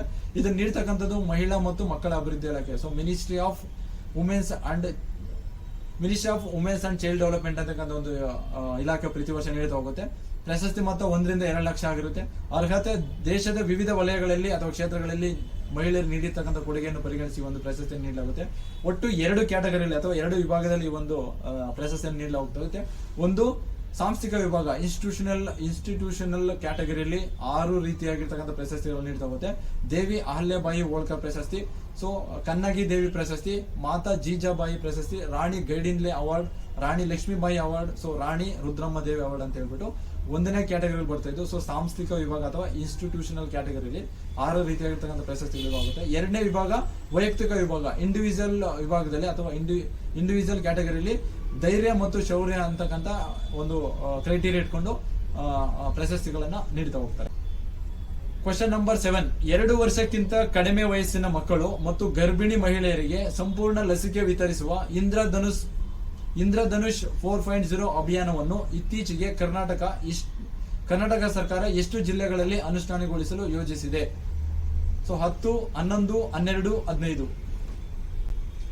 Answer is 11. ಸೊ 2 ವರ್ಷಕ್ಕಿಂತ ಇಂದ್ರಧನುಷ್ ಅಂತಕ್ಕಂಥ ಒಂದು ಇಂದ್ರಧನುಷ್ ಮಿಷನ್ ಅಥವಾ ಇನಿಷಿಯೇಟ್ ಅಥವಾ ಒಂದು ಸ್ಕೀಮ್, ಇದರ ಒಂದು ಉದ್ದೇಶ ಏನಪ್ಪಾ ಅಂದ್ರೆ 2 ವರ್ಷಕ್ಕಿಂತ, ಸೊ ಏನಂದ್ರೆ 2 ವರ್ಷಕ್ಕಿಂತ ಕಡಿಮೆ ವಯಸ್ಸಿನ ಮಕ್ಕಳು ಮತ್ತು ಗರ್ಭಿಣಿ ಮಹಿಳೆಯರಿಗೆ ಸಂಪೂರ್ಣ ಲಸಿಕೆ ವಿತರಿಸತಕ್ಕಂಥ ಒಂದು ಅಭಿಯಾನ ಇದಾಗುತ್ತೆ, ಇಂದ್ರಧನುಷ್ ಅಭಿಯಾನ ಅಂತ. ಸೊ ಇಂದ್ರಧನುಷ್ ಅಭಿಯಾನ ಅಂತಕ್ಕಂಥ ಯಾವ್ದಕ್ಕೆ ಸಂಬಂಧಪಟ್ಟಿದೆ ಅಂತ ಎಕ್ಸಾಮ್ ಅಲ್ಲಿ ಕೇಳ್ಬೋದು. It's related to women's and childs. So ಮಕ್ಕಳು ಅಂದ್ರೆ ಸ್ಪೆಷಲಿ 2 ವರ್ಷಕ್ಕಿಂತ ಕಡಿಮೆ ಮಕ್ಕಳು ಮತ್ತೆ ಗರ್ಭಿಣಿ ಸ್ತ್ರೀಯರಿಗೆ ಸಂಬಂಧಪಟ್ಟಿರ್ತಕ್ಕಂಥ ಒಂದು ಮಿಷನ್ ಆಗಿದೆ. ಅವರಿಗೆ ವ್ಯಾಕ್ಸಿನ್ ಹಾಕ್ಸ್ತಕ್ಕಂಥ ಒಂದು ಇನಿಷಿಯೇಟಿವ್ ಇದಾಗ್ತಾ ಹೋಗುತ್ತೆ. ಮುಖ್ಯವಾಗಿ ಇತ್ತೀಚೆಗೆ ಏನಕ್ಕೆ ಇಶ್ಯೂ ಆಗಿದೆ ಅಂದ್ರೆ ಇದ್ರು ಇಂದ್ರಧನುಷ್ 4.0 ಅನ್ನು ನಮ್ಮ ಕರ್ನಾಟಕ ಸರ್ಕಾರ ಇತ್ತೀಚೆಗೆ 11, ಸೊ ಮೊದಲನೇ ಹಂತವಾಗಿ 11 ಜಿಲ್ಲೆಗಳಲ್ಲಿ ಇದನ್ನ ನಡೆಸಲಿಕ್ಕೆ ಅಥವಾ ವ್ಯಾಕ್ಸಿನ್ ಅಭಿಯಾನವನ್ನು ಪ್ರಾರಂಭ ಮಾಡಲಿಕ್ಕೆ ಸ್ಟಾರ್ಟ್ ಮಾಡಿದೆ. ಸೊ ಹಂಗಾಗಿ ಇದು ಇಶ್ಯೂ ಅಲ್ಲಿದೆ. ಸೊ ಮಾರ್ಚ್ ತಿಂಗಳಿಂದ ಪ್ರಾರಂಭ ಮಾಡ್ತಾ ಇದೆ 2022 ಮಾರ್ಚ್ ತಿಂಗಳಿಂದ. ಸೊ 3 ಹಂತಗಳಲ್ಲಿ ಮಾಡ್ತಾ ಹೋಗುತ್ತೆ. 3 ಹಂತಗಳಲ್ಲಿ ಸೊ ಮಾರ್ಚ್ ಇಂದ ಮೇ ವರೆಗೂ, ಸೊ ಮಾರ್ಚ್, ಏಪ್ರಿಲ್, ಮೇ 3 ತಿಂಗಳಲ್ಲಿ ಪ್ರತಿ ತಿಂಗಳ 1 ವಾರವನ್ನು ಪ್ಲಾನ್ ಮಾಡಿಕೊಂಡು ಈ ಒಂದು ಮಾರ್ಚ್, ಏಪ್ರಿಲ್, ಮೇ 3 ತಿಂಗಳಲ್ಲಿ ಮಾರ್ಚ್ ಇಂದ ಸ್ಟಾರ್ಟ್ ಆಗಿ ಮೇ ವರೆಗೂ 3 ವಾರ ಮಾಡ್ತಾ ಹೋಗುತ್ತೆ. 3 ತಿಂಗಳಲ್ಲಿ ಒಂದೊಂದು ವಾರ ಮಾಡ್ತಾ ಹೋಗುತ್ತೆ. ಸೊ ಹಂಗಾಗಿ ಕರ್ನಾಟಕ ರಾಜ್ಯದಲ್ಲಿ ಇಂದ್ರಧನುಷ್ 4.0 ತುಂಬಾ ಸುದ್ದಿಯಲ್ಲಿದೆ. ಉದ್ದೇಶ ಏನಿದ್ರದ್ದು ಅಂದ್ರೆ ಇಂದ್ರಧನುಷ್ ಅಂದ್ರೆ ಸೊ ವಯೋಮಾನ ಆಧಾರಿತವಾಗಿ ಸೂಚಿಸಿರುವ ಲಸಿಕೆಗಳನ್ನು ಕಾಲಕ್ಕೆ ಪಡೆದಿರುವ ಮಕ್ಕಳು ಮತ್ತು ಗರ್ಭಿಣಿಯರಿಗೆ ಲಸಿಕೆ ನೀಡುವ ಉದ್ದೇಶ. ಸೊ ಈ ಒಂದು ಅಭಿಯಾನ ಲಸಿಕೆ ಇದೆ ಅಂತ ಗೊತ್ತಿದ್ರು ಕೆಲವರು ಹಾಕ್ಸ್ಕೊಳ್ತಾ ಇಲ್ಲ. ಸೊ ಆ ಒಂದು ಲಸಿಕೆಯನ್ನ ಬಳಸ್ಕೊಳ್ಳಿ, ಅವ್ರಿಗೆ ಒಂದು ಅವೇರ್ನೆಸ್ ಮೂಡಿಸ್ಲಿಕ್ಕೋಸ್ಕರ ಲಸಿಕೆಗಳನ್ನ ಹಾಕ್ಸ್ಕೊಳ್ಳಿ ಅಂತ ಒಂದು ಉತ್ತೇಜಿಸ್ಲಿಕ್ಕೋಸ್ಕರ ಈ ಒಂದು ಅಭಿಯಾನವನ್ನು ಪ್ರಾರಂಭ ಮಾಡ್ತಾ ಇದೆ. ಸೊ ಇಂದ್ರಧನುಷ್ ಅಭಿಯಾನ ಅಥವಾ ಇಂದ್ರಧನುಷ್ ಮಿಷನ್ ಅನ್ನ ನಾವು ನೋಡ್ತಾ ಹೋದ್ರೆ ಇದನ್ನ 2014 ಡಿಸೆಂಬರ್ 25 ಪ್ರಾರಂಭ ಮಾಡಲಾಗುತ್ತೆ. ಆರೋಗ್ಯ ಮತ್ತು ಕುಟುಂಬ ಕಲ್ಯಾಣ ಇಲಾಖೆ, ministry of health and family welfare ಅಂತಕ್ಕಂಥ ಒಂದು ಡಿಪಾರ್ಟ್ಮೆಂಟ್ ಇದನ್ನ ಪ್ರಾರಂಭ ಮಾಡುತ್ತೆ. ಲಸಿಕೆ ನೀಡುವ ಕಾಯಿಲೆಗಳು ಒಟ್ಟು ಇಂದ್ರಧನುಷ್ ಅಂತಕ್ಕಂಥ ವೆರಿ ವೆರಿ ಇಂಪಾರ್ಟೆಂಟ್ ಆಗುತ್ತಿದ್ದು, ಇಂದ್ರಧನುಷ್ ಅಂತಕ್ಕಂಥ ಒಂದು ಲಸಿಕೆ ಕಾರ್ಯಕ್ರಮ ಭಾರತದಲ್ಲಿ ಮುಖ್ಯವಾಗಿ 7 ಕಾಯಿಲೆಗಳಿಗೆ ಇಟ್ಸ್ ರಿಲೇಟೆಡ್ ಟು 7 ಡಿಸೀಸಸ್, 7 ಕಾಯಿಲೆಗಳಿಗೆ ಅಥವಾ 7 ರೋಗಗಳಿಗೆ ಏನು ಲಸಿಕೆಯನ್ನು ನೀಡ್ತಕ್ಕಂಥ ಒಂದು ಕಾರ್ಯಕ್ರಮ ಇದು ಇಂಪಾರ್ಟೆಂಟ್ ಆಗುತ್ತೆ. ಆ 7 ಕಾಯಿಲೆಗಳು ಯಾವ್ಯಾವು ಅಂತ ಎಕ್ಸಾಮ್ ಅಲ್ಲಿ ಕೇಳ್ತಾರೆ. ಸೊ ಮುಖ್ಯವಾಗಿ ಡಿಪ್ತೀರಿಯಾ, ನಾಯಿ ಕೆಮ್ಮು ಅಥವಾ ವೂಫಿಂಗ್ ಕಾಫ್ ಅಂತ ಕರೀತಲ್ಲ, ನಾಯಿ ಕೆಮ್ಮು. ಸೊ ಟೆಟಾನಸ್, ಪೋಲಿಯೋ, ದಡಾರ ಅಥವಾ ಮೀಸಲ್ಸ್, ಸೊ ಕ್ಷಯ ಅಥವಾ TB, hepatitis B or meningitis. So ಮೆದುಳಿಗೆ ಸಂಬಂಧಪಟ್ಟಂತ ಒಂದು ಕಾಯಿಲೆ ಹೆಪಟೈಟಿಸ್ ಬಿ ಅಥವಾ ಮೆನೆಂಜೈಟಿಸ್. ಸೊ ಈ ಒಂದು 7 ಕಾಯಿಲೆಗಳಿಗೆ ಡಿಸೀಸಸ್ಗೆ ವ್ಯಾಕ್ಸಿನ್ಸ್ ನೀಡ್ತಕ್ಕಂಥ ಒಂದು ಯೋಜನೆಯನ್ನ ನಾವು ಇಂದ್ರಧನುಷ್ ಅಭಿಯಾನ ಅಂತ ಕರೀತಾ ಹೋಗ್ತೀವಿ. ಸೊ ಎಷ್ಟು ಕಾಯಿಲೆಗಳಿಗೆ, ಎಷ್ಟು ರೋಗಗಳಿಗೆ ಅಂದ್ರೆ ಇದು 7 ರೋಗಗಳಿಗೆ ಯಾವ್ಯಾವ ರೋಗಗಳು ಅಂತಕ್ಕಂಥದ್ದು ಇಲ್ಲಿ ಇಂಪಾರ್ಟೆಂಟ್ ಆಗ್ತಾ ಹೋಗುತ್ತೆ. Question number 8. ಸೊ ಅಮೆರಿಕ ಬಾಹ್ಯಾಕಾಶ ಸಂಸ್ಥೆ ನಾಸಾವು ಯಾವ ಗ್ರಹದ ಅಧ್ಯಯನಕ್ಕಾಗಿ ಇತ್ತೀಚೆಗೆ 2024ರಲ್ಲಿ ಯುರೋಪಾ ಕ್ಲಿಪ್ಪರ್ ಮಿಷನ್ ಅನ್ನು ಕೈಗೊಳ್ಳಲು ಉದ್ದೇಶಿಸಿದೆ? ಗುರುಗ್ರಹ, ಮಂಗಳ ಗ್ರಹ, ಶುಕ್ರ ಗ್ರಹ, ಚಂದ್ರ ಉಪಗ್ರಹ. Answer is ಗುರುಗ್ರಹ. ಸೊ ಅಮೆರಿಕದ ಬಾಹ್ಯಾಕಾಶ ಕೇಂದ್ರ, so national aeronautical space administration ಅಂತ ಏನ್ ಕರಿತೀವ ನಾಸಾ. ಸೊ ಭಾರತದಲ್ಲಿ ಇಸ್ರೋ ಹೇಗಿದೆಯೋ ಇಂಡಿಯನ್ ಸ್ಪೇಸ್ ಸ್ಯಾಟಲೈಟ್ ಆರ್ಗನೈಸೇಷನ್ ಅಂತ ಏನ್ ಕರಿತೀವಲ್ಲ, ಸೊ ಇಸ್ರೋ ಯಾವ ತರ ನಮ್ಮ ಉಪಗ್ರಹಗಳನ್ನು ಉಡಾವಣೆ ಮಾಡುತ್ತೆ, ಅದೇ ತರ ನಾಸಾ ಅಂತಕ್ಕಂಥ ಒಂದು ಬಾಹ್ಯಾಕಾಶ ಕೇಂದ್ರ ಅಮೆರಿಕದಿದು. ಈ ಒಂದು ನಾಸಾ ಅಂತಕ್ಕಂಥದ್ದು 2024ಕ್ಕೆ ಗುರುಗ್ರಹಕ್ಕೆ ಒಂದು ಯುರೋಪಾ ಅಂತಕ್ಕಂಥದ್ದು ಗುರುಗ್ರಹದ ಒಂದು ಉಪಗ್ರಹ. ಸೊ ಆ ಒಂದು ಗುರುಗ್ರಹದ ಉಪಗ್ರಹ ಆಗಿರ್ತಕ್ಕಂಥ ಯುರೋಪಾಗೆ ಇದೇನ್ ಮಾಡ್ತೀವಿ 2024ರಲ್ಲಿ ಸ್ಯಾಟಲೈಟ್ ಅನ್ನು ಉಡಾವಣೆ ಮಾಡ್ತಾ ಇದೆ. ಸೊ ಇತ್ತೀಚೆಗೆ ಇದನ್ನು ಫೈನಲ್ ಮಾಡಿದೆ, ಹಂಗಾಗಿ ಇಶ್ಯೂ ಆಗಿದೆ. ಸೊ ಯಾವ ದೇಶ ಯಾವ ಗ್ರಹಕ್ಕೆ ಯಾವ ಮಿಷನ್ ಅಂತಕ್ಕಂಥದ್ದು ಇಲ್ಲಿ ಇಂಪಾರ್ಟೆಂಟ್ ಆಗುತ್ತೆ. ಅಮೆರಿಕದ ನಾಸಾ ಅಂತಕ್ಕಂಥ ಒಂದು ಸಂಸ್ಥೆ ಗುರುಗ್ರಹದ ಉಪಗ್ರಹ ಇರತಕ್ಕಂಥ ಯುರೋಪ ಯಾವ ಮಿಷನ್ ಅನ್ನು ಕೈಗೊಂಡಿದೆ ಅಂದ್ರೆ ಯುರೋಪ ಕ್ಲಿಪ್ಪರ್ ಮಿಷನ್. ಸೊ ಈ 3 ಪಾಯಿಂಟ್ ಇಂಪಾರ್ಟೆಂಟ್ ಆಗುತ್ತೆ. ಗುರುಗ್ರಹದ ಅಧ್ಯಯನಕ್ಕಾಗಿ ನಾಸಾ ಸಂಸ್ಥೆ ಯುರೋಪ ಕ್ಲಿಪ್ಪರ್ ಮಿಷನ್ ಅನ್ನ 2024ಕ್ಕೆ ಉಡಾವಣೆ ಮಾಡಲಿಕ್ಕೆ ಇತ್ತೀಚೆಗೆ ಫೈನಲ್ ಮಾಡಿದೆ. ಸೊ ಹಂಗಾಗಿ ಇಶ್ಯೂ ಆಗಿದೆ. ಗುರುಗ್ರಹದ ಬಗ್ಗೆ ನಾವು ನೋಡ್ತಾ ಹೋದ್ರೆ ಜೂಪಿಟರ್ ಅಂತ ಕರಿತೀವಲ್ಲ, ಸೊ ಸೂರ್ಯನಿಂದ 5ನೇ ಗ್ರಹ. So from sun fifth place from to sun ಅಂತ ಏನ್ ಕರಿತೀವಲ್ಲ. So and largest and biggest planet in the solar system ಅಂತ ಕರಿತೀವಿ. ಅಂದ್ರೆ ಸೂರ್ಯನಿಂದ 5ನೇ ಅಂದ್ರೆ ಸೂರ್ಯನಿಂದ ಡಿಸ್ಟೆನ್ಸ್ ಅಲ್ಲಿ 5ನೇ ದೊಡ್ಡ ಗ್ರಹ, ಸೂರ್ಯನಿಂದ ಡಿಸ್ಟೆನ್ಸ್ ಅಲ್ಲಿ 5ನೇ ಗ್ರಹ ಆಗಿದೆ. ಮತ್ತೆ ಸ್ಯಾಟಲೈಟ್ಸ್ ನ ಗಾತ್ರದಲ್ಲಿ ಅಥವಾ ಬಿಗ್ಗೆಸ್ಟ್ ಆಗಿರ್ತಕ್ಕಂಥ ಒಂದು ಪ್ಲಾನೆಟ್ ಆಗ್ತಾ ಹೋಗ್ತಿದೆ. ಅಂದ್ರೆ ಇಡೀ ಸೌರವ್ಯೂಹದಲ್ಲಿ ಅತಿ ದೊಡ್ಡ ಗ್ರಹ, ಸೂರ್ಯನಿಂದ ಅಂತರದಲ್ಲಿ ಇರ್ತಕ್ಕಂಥದ್ರಲ್ಲಿ 5ನೇ ಗ್ರಹ ಈ ಒಂದು ಗುರು ಗ್ರಹ ಆಗುತ್ತೆ. ಸೊ ಜೋವಿಯನ್ ಗ್ರಹ ಅಂತ ಕರಿತೀವಿ ಇದನ್ನ. ಅದು ಯಾಕಂದ್ರೆ ಜೋವಿಯ ಗ್ರಹ ಅಂತ ಕರಿತೀವಿ ಅಂದ್ರೆ 89.8% ಹೈಡ್ರೋಜನ್ ಅಥವಾ ಜಲಜನಕ ಇದೆ, ಮತ್ತೆ 10.2% ಹೀಲಿಯಂ ಇದೆ. ಸೊ ಹಂಗಾಗಿ ಇದನ್ನ ಜೋವಿಯನ್ ಗ್ರಹ ಅಂತ ಕರಿತೀವಿ. ಇದ್ರ ಜೊತೆಗೆ ಕುಬ್ಜ ಗ್ರಹ ಅಂತಾನು ಕರಿತೀವಿ. ಸೊ ಏನೋ ಬ್ರೌನ್ ಡ್ರಾಫ್ಟ್ ಅಂತ ಕರಿತೀವಿ. ಯಾಕೆ ಬ್ರೌನ್ ಡ್ರಾಫ್ಟ್ ಕರಿತೀವಿ ಅಂದ್ರೆ, ಸೊ ಇಲ್ಲಿ ಜಲಜನಕ ಮತ್ತು ಹೀಲಿಯಂ 2 ಕಂಟೆಂಟ್ ಇದೆ ಇದರಲ್ಲಿ. ಸೊ ಸೂರ್ಯನಲ್ಲಿ ಏನಾಗುತ್ತೆ, ಜಲಜನಕ ಮತ್ತು ಹೀಲಿಯಂ ಸಮ್ಮಿಲನಗೊಳ್ಳುತ್ತೆ, ಹಂಗಾಗಿ ಅಲ್ಲಿ ಉಷ್ಣತೆ ಜಾಸ್ತಿ ಆಗುತ್ತೆ. ಸೊ ಇಲ್ಲಿ ಏನಾಗುತ್ತೆ, ಜಲಜನಕ 89% ಇದ್ರೂ ಸಹ ಜಲಜನಕ ಹೀಲಿಯಂ ಆಗಿ ಕನ್ವರ್ಟ್ ಆಗಲ್ಲ ಇಲ್ಲಿ. ಸೊ ಹಂಗಾಗಿ ಇದನ್ನ ಕುಬ್ಜ ಗ್ರಹ ಅಂತ ಕರಿತೀವಿ. ಸೊ 89% ಜಲಜನಕ ಇದ್ರೂ ಸಹ ಜಲಜನಕ ಹೈಡ್ರೋಜನ್ ಹೀಲಿಯಂ ಆಗಿ ಕನ್ವರ್ಟ್ ಆಗೋದಿಲ್ಲ, ಹಂಗಾಗಿ ಇದನ್ನ ಕುಬ್ಜ ಗ್ರಹ ಅಥವಾ ಕಂದು ಕುಬ್ಜ ಅಥವಾ ಬ್ರೌನ್ ಡ್ರಾಫ್ಟ್ ಅಂತ ಗುರುಗ್ರಹವನ್ನು ಕರೀತಾ ಹೋಗ್ತೀವಿ. ಸೊ ಗುರುಗ್ರಹದ ಪ್ರಮುಖ ಉಪಗ್ರಹಗಳನ್ನು ನಾವು ನೋಡ್ತಾ ಹೋದ್ರೆ ಒಂದು ಯುರೋಪ್ ಅಂತ ಹೇಳಿದ್ದೀನಿ, ಇಷ್ಟೊತ್ತು ಮಾತಾಡಿದ್ದೀನಿ. ಸೊ ಈ ಒಂದು ಗುರುಗ್ರಹದ ಉಪಗ್ರಹವಾದ ಯುರೋಪ್ಗೆ ನಾಸಾ ಅದನ್ನ ಲಾಂಚ್ ಮಾಡ್ತಾ ಇರೋದು. ಇದ್ರ ಜೊತೆಗೆ ಐವೋ ಅಂತಕ್ಕಂಥ ಒಂದು ಸ್ಯಾಟಲೈಟ್ ಇದೆ, ಅದನ್ನ ಗುರುಗ್ರಹದಲ್ಲಿ ಗುರುತಿಸ್ತಾ ಹೋಗ್ತೀವಿ. ಸೌರವ್ಯೂಹದಲ್ಲೇ ಅತಿ ಹೆಚ್ಚು ಉಷ್ಣಾಂಶ ಮತ್ತು ಜ್ವಾಲಾಮುಖಿ ಹೊಂದಿರತಕ್ಕಂಥ ಒಂದು ಗ್ರಹ ಆಗುತ್ತೆ. ಸೊ ಹೈಯೆಸ್ಟ್ ಟೆಂಪರೇಚರ್ ಹೊಂದಿರತಕ್ಕಂಥ ಉಪಗ್ರಹ ಯಾವುದು ಅಂದ್ರೆ ಅದು ಐವೋ ಆಗುತ್ತೆ, ಅದು ಗುರುಗ್ರಹದಲ್ಲಿದೆ. ಇನ್ನೊಂದು ಗ್ಯಾನಿಮೇಡ ಇದೆ, ಇದು ಸೌರವ್ಯೂಹದಲ್ಲಿ ಅತ್ಯಂತ ದೊಡ್ಡ ಉಪಗ್ರಹ. ಸೊ ಇಡೀ ಸೌರವ್ಯೂಹದಲ್ಲಿ ಎಷ್ಟು ಉಪಗ್ರಹಗಳಿದಾವಲ್ಲ ಅದು ಎಲ್ಲದರಲ್ಲಿ ಅತಿ ದೊಡ್ಡ ಉಪಗ್ರಹ ಇದೆ ಅಂದ್ರೆ ಅದು ಗ್ಯಾನಿಮೇಡ. ಸೊ ಅಥವಾ ಗ್ಯಾನಿಮೇಡ, ಇದು ಗುರುಗ್ರಹದಲ್ಲಿದೆ. ಸೊ ಇನ್ನೊಂದು ಕ್ಯಾಲಿಸ್ಟೋ ಇದೆ, ಇನ್ನೊಂದು ಯುರೋಪ ಅಂತ ಹೇಳ್ಬಿಟ್ಟು. ಸೊ ಈ ಒಂದು ಯುರೋಪ ಅಂತಕ್ಕಂಥ ಒಂದು ಉಪಗ್ರಹಕ್ಕೆ ನಾಸಾ ಈಗ ಉಡಾವಣೆ ಮಾಡಲಿಕ್ಕೆ ಪ್ರಾರಂಭ ಅಂದ್ರೆ ಯೋಜಿಸಿದೆ ಅಂತ ಹೇಳ್ಬಿಟ್ಟು. ಈ 4 ಗ್ರಹಗಳನ್ನ ಗೆಲಿಲಿಯೋ ಉಪಗ್ರಹಗಳು ಅಂತ ಕರಿತೀವಿ. ಸೊ ಈ 4 ಗ್ರಹಗಳನ್ನ ಗುರುಗ್ರಹದ ಈ 4 ಗ್ರಹಗಳನ್ನ ಗೆಲಿಲಿಯೋ ಅಂತಕ್ಕಂಥ ವಿಜ್ಞಾನಿ ಕಂಡುಹಿಡಿದಿದ್ದಾರೆ, ಹಂಗಾಗಿ ಗೆಲಿಲಿಯೋ ಉಪಗ್ರಹಗಳು ಅಂತ ಹೇಳ್ಬಿಟ್ಟು ಈ ಒಂದು ಉಪಗ್ರಹಗಳನ್ನ ಕರಿತಾ ಹೋಗ್ತೀವಿ. ಸೊ ನಾಸಾ ಬಗ್ಗೆ ನಾವು ನೋಡಿದ್ರೆ 1958ರಲ್ಲಿ ಸ್ಥಾಪನೆ ಆಗುತ್ತೆ. ಸೊ ವಾಷಿಂಗ್ಟನ್ DC, ಅಮೆರಿಕದ ವಾಷಿಂಗ್ಟನ್ DC ಇದರ ಒಂದು ಹೆಡ್ ಕ್ವಾರ್ಟರ್ ಇದೆ. ಇತ್ತೀಚೆಗೆ ಟೆಸ್ಟ್ ಕ್ರಿಕೆಟ್ ನಲ್ಲಿ ಯಾವ ಭಾರತೀಯ ಆಟಗಾರ ಕಪಿಲ್ ದೇವ್ ಅವರ 434 ವಿಕೆಟ್ಗಳ ದಾಖಲೆಯನ್ನು ಮೀರಿಸಿದ್ದಾರೆ? So Ravindra Jadeja, Bhuvneshwar Kumar, R Ashwin, Cheteshwar Pujara. Friends, answer is R Ashwin. So off spinner ಅಥವಾ ಆ ಸ್ಪಿನ್ನರ್, ಸೊ ನಮ್ಮ ಬೌಲರ್, ನಮ್ಮ ಇಂಡಿಯನ್ ಕ್ರಿಕೆಟ್ ಟೀಮ್ ಅಲ್ಲಿ ಇರ್ತಕ್ಕಂಥ ಬೌಲರ್ ಆಗಿರ್ತಕ್ಕಂಥ ಆರ್ ಅಶ್ವಿನ್ ಅಥವಾ ರವಿಚಂದ್ರನ್ ಅಶ್ವಿನ್ ಅಂತಕ್ಕಂಥವ್ರು ಇತ್ತೀಚೆಗೆ ಒಂದು ದಾಖಲೆಯನ್ನು ಮಾಡಿದ್ದಾರೆ. ಏನದು ಅಂದ್ರೆ ಇತ್ತೀಚೆಗೆ ಸೊ ಅತಿ ಹೆಚ್ಚು ವಿಕೆಟ್ ಅಂದ್ರೆ ಟೆಸ್ಟ್ ಕ್ರಿಕೆಟ್ ನಲ್ಲಿ ಅತಿ ಹೆಚ್ಚು ವಿಕೆಟ್ ಗಳನ್ನು ಪಡೆದಂತದ್ರಲ್ಲಿ ಅತಿ ಹೆಚ್ಚು ಯಾರಾಗಿದ್ರು ಅಂದ್ರೆ ಸೊ ಭಾರತದ ಕಪಿಲ್ ದೇವ್ ಅವರಾಗಿದ್ರು. 434 ವಿಕೆಟ್ ಅನ್ನು ತಗೊಂಡು ಭಾರತದಲ್ಲೇ ಅತಿ ಹೆಚ್ಚು ಟೆಸ್ಟ್ ಕ್ರಿಕೆಟ್ ನಲ್ಲಿ ವಿಕೆಟ್ ಅನ್ನು ಪಡೆದಂತ ವ್ಯಕ್ತಿ ಆಗಿದ್ರು ಇದುವರೆಗೂ. ಅವರ ಒಂದು ದಾಖಲೆಯನ್ನು ಇವರು ಮೀರಿಸಿದ್ದಾರೆ, ಅವರ ಒಂದು ರೆಕಾರ್ಡ್ ಅನ್ನು ಕ್ರಾಸ್ ಮಾಡಿದ್ದಾರೆ. ಎಷ್ಟು ಆಗಿದ್ದಾರೆ ಅಂದ್ರೆ 436 ವಿಕೆಟ್ ಅನ್ನು ಪಡ್ಕೊಂಡಿದ್ದಾರೆ. ಸೊ ಇತ್ತೀಚೆಗೆ ಏನು ಶ್ರೀಲಂಕಾ ನಡುವೆ ಒಂದು ಟೆಸ್ಟ್ ಮ್ಯಾಚ್ ನಡೀತು, ಅದರಲ್ಲಿ 436 ವಿಕೆಟ್ ಅನ್ನು ಆರ್ ಅಶ್ವಿನ್ ಅವರು ಪಡ್ಕೊಂಡಿದ್ದಾರೆ. ಈ ಮೂಲಕ ಇದುವರೆಗೂ ಇದ್ದಂತಹ 434 ವಿಕೆಟ್ ಗಳನ್ನು ಪಡೆದಿರ್ತಕ್ಕಂಥ ಕಪಿಲ್ ದೇವ್ ಅವರ ಒಂದು ದಾಖಲೆಯನ್ನು ಇವರು ಕ್ರಾಸ್ ಮಾಡಿದ್ದಾರೆ. ಸೊ ಹಂಗಾಗಿ ಇಂಡಿಯಾದಲ್ಲಿ ತಗೊಂಡ್ರೆ ಇವರು ಸೆಕೆಂಡ್ ಪ್ಲೇಸ್ ಬರ್ತಾರೆ. ಸೊ ಇದಕ್ಕಿಂತ ಮುಂಚೆ ಅನಿಲ್ ಕುಂಬ್ಳೆ ಅವರು ಒಂದು ಹೆಸರಲ್ಲಿ ಇರುತ್ತೆ. ಅಂದ್ರೆ ಇದಕ್ಕಿಂತ ಮುಂಚೆ ಅನಿಲ್ ಕುಂಬ್ಳೆ ಅವರು ಒಟ್ಟು 619 ವಿಕೆಟ್ ಅನ್ನು ಟೆಸ್ಟ್ ಕ್ರಿಕೆಟ್ ಅಲ್ಲಿ ಪಡೆದಿರ್ತಾರೆ. ಅದು ಅನಿಲ್ ಕುಂಬ್ಳೆ 619 ಫಸ್ಟ್ ಪ್ಲೇಸ್ ಅಲ್ಲಿ ಇದ್ರು ಇಷ್ಟಿನ. ಕಪಿಲ್ ದೇವ್ ಅಂತಕ್ಕಂಥವ್ರು 434 ವಿಕೆಟ್ ಅನ್ನು ಪಡೆದು 2ನೇ ಸ್ಥಾನದಲ್ಲಿ ಇದ್ರು. ಈಗ 2ನೇ ಸ್ಥಾನಕ್ಕೆ ಆರ್ ಅಶ್ವಿನ್ ಬಂದಿದ್ದಾರೆ. So Anil Kumble first place ಆಗ್ತಾರೆ ಈಗ ಕರೆಂಟ್ ನಾವು ರ್ಯಾಂಕ್ ಮಾಡ್ತಾ ಹೋದ್ರೆ. ಸೊ ಅನಿಲ್ ಕುಂಬ್ಳೆ 619 ವಿಕೆಟ್ ಅನ್ನು ಪಡೆದು ಮೊದಲನೇ ಸ್ಥಾನದಲ್ಲಿ ಇದ್ದಾರೆ, ಅತಿ ಹೆಚ್ಚು ವಿಕೆಟ್ ಪಡೆದಿರೋದ್ರಲ್ಲಿ. 2ನೇದ್ರಲ್ಲಿ ಈಗ ನಮ್ಮ ಕಪಿಲ್ ದೇವ್ ಬದಲಿಗೆ ಆರ್ ಅಶ್ವಿನ್ ಆಗಿದ್ದಾರೆ 436 ವಿಕೆಟ್. ಥರ್ಡ್ ಪ್ಲೇಸ್ಗೆ ಕಪಿಲ್ ದೇವ್ ಹೋಗಿದ್ದಾರೆ, ಅಂದ್ರೆ 434 ವಿಕೆಟ್ ಅನ್ನು ಪಡೆದು 3ನೇ ಪ್ಲೇಸ್ಗೆ ಹೋಗಿದ್ದಾರೆ. ಸೊ ಹಂಗಾಗಿ ಇತ್ತೀಚೆಗೆ ಯಾರು ಒಂದು ದಾಖಲೆ ಮಾಡಿದ್ದಾರೆ ಅಂದ್ರೆ ಆರ್ ಅಶ್ವಿನ್ ಅಂತಕ್ಕಂಥದ್ದು ಇಲ್ಲಿ ಇಂಪಾರ್ಟೆಂಟ್ ಆಗುತ್ತೆ. ಸೊ ಇದ್ರ ಜೊತೆಗೆ ಒಟ್ಟಾರೆಯಾಗಿ ವರ್ಲ್ಡ್ ರ್ಯಾಂಕಿಂಗ್ ನಾವು ನೋಡ್ತಾ ಹೋದ್ರೆ ಇದು ಇಂಡಿಯಾದಲ್ಲಿ 3 ಜನ ಆಗ್ತಾರೆ. ಇಡೀ ವರ್ಲ್ಡ್ ಅಲ್ಲಿ ನಾವು ನೋಡ್ತಾ ಹೋದ್ರೆ ಅತಿ ಹೆಚ್ಚು ವಿಕೆಟ್ ಅನ್ನು ಮುತ್ತಯ್ಯ ಮುರಳೀಧರನ್ ಅಂತಕ್ಕಂಥ ಒಬ್ಬ ಬೌಲರ್, ಶ್ರೀಲಂಕಾದ ಒಬ್ಬ ಬೌಲರ್ ಆಗಿರ್ತಕ್ಕಂಥ ಮುತ್ತಯ್ಯ ಮುರಳೀಧರನ್ ಒಟ್ಟು 800 ವಿಕೆಟ್ ಅನ್ನು ಟೆಸ್ಟ್ ಅಲ್ಲಿ ಪಡೆದು ಫಸ್ಟ್ ರ್ಯಾಂಕ್ ಅಲ್ಲಿ ಇದ್ದಾರೆ, ಅತಿ ಹೆಚ್ಚು ವಿಕೆಟ್ ಅನ್ನು ಪಡೆದಿರೋದ್ರಲ್ಲಿ.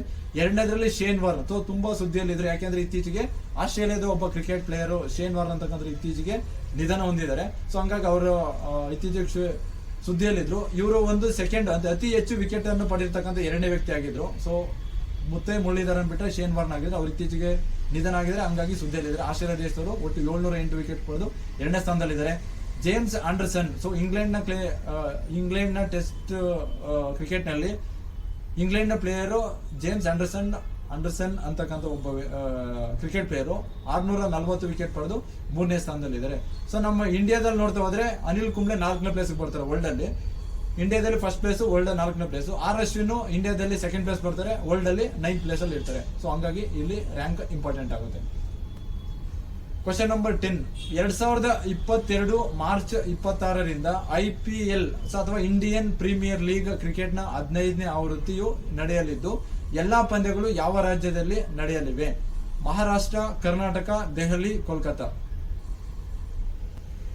Okay friends, answer is Maharashtra. So IPL 15ನೇ ಆವೃತ್ತಿ, ಸೊ 15th ಎಡಿಷನ್ ಇತ್ತೀಚೆಗೆ ಮಾರ್ಚ್ 26ರಿಂದ ನಡೆಸಲಿಕ್ಕೆ ಉದ್ದೇಶಿಸಲಾಗಿದೆ. ಸೊ ಇದೇ 2022 ಮಾರ್ಚ್ 26ರಿಂದ ಮಹಾರಾಷ್ಟ್ರದ ಮುಂಬೈನ ವಾಂಖೇಡೆ ಕ್ರೀಡಾಂಗಣದಲ್ಲಿ ಉದ್ಘಾಟನೆ ಆಗಲಿದೆ. ಸೊ ಈ ಒಂದು ಎಡಿಷನ್ ಅಥವಾ 15ನೇ ಆವೃತ್ತಿಯ ಎಲ್ಲಾ ಪಂದ್ಯಗಳು, IPL ನ ಎಲ್ಲಾ ಪಂದ್ಯಗಳು ಮಹಾರಾಷ್ಟ್ರದ ರಾಜ್ಯದಲ್ಲೇ ನಡೆಸಲಿಕ್ಕೆ ಉದ್ದೇಶಿಸಲಾಗಿದೆ. ಸ್ಪೆಷಲಿ ಅಲ್ಲಿ ಮುಂಬೈ ಮತ್ತು ಪುಣೆಯಲ್ಲಿ ಇರ್ತಕ್ಕಂಥ 2 ಸ್ಟೇಡಿಯಂ ಅಲ್ಲಿ ಮಾತ್ರ ಮಾಡಬೇಕು ಅಂತ ಈ ಒಂದು ವರ್ಷದಲ್ಲಿ ಫಿಕ್ಸ್ ಆಗಿದೆ. ಹಂಗಾಗಿ ಇಂಪಾರ್ಟೆಂಟ್ ಆಗಿದೆ ಇದು. ಸೊ ಇತ್ತೀಚೆಗೆ IPL ನಡೀತಾ ಇರೋದ್ರಿಂದ ಈ ಒಂದು ಇಶ್ಯೂ ತುಂಬಾ ಇಂಪಾರ್ಟೆಂಟ್ ಆಗುತ್ತೆ. ಸೊ ನಾವು IPL ಬಗ್ಗೆ ನಾವು ನೋಡ್ತಾ ಹೋದ್ರೆ 2008ರಿಂದ ಪ್ರಾರಂಭ ಆಗುತ್ತೆ IPL.